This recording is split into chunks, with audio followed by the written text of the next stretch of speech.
Magandang araw na naman pala po sa atin.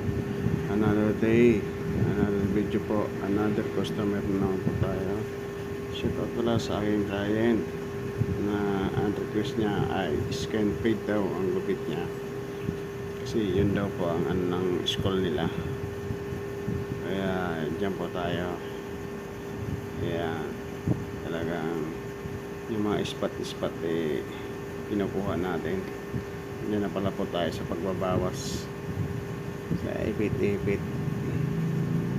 Parang nasasanay na po ako dyan sa ipit-ipit na yan. Parang nakakalimutan ko na yung supply na pagbawas.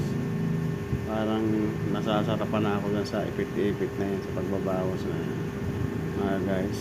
Parang nakakalibang naman kasi pag ipit-ipit, kasi parang hindi hahasil ba.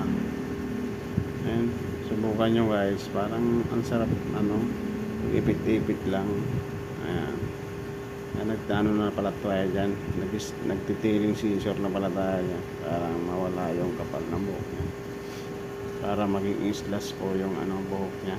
Ayan, nag-blower na pa tayo, tinatanggal na natin yung mga maliliit na buhok, yung dikit, para naman hindi siya malaglagan ng buhok.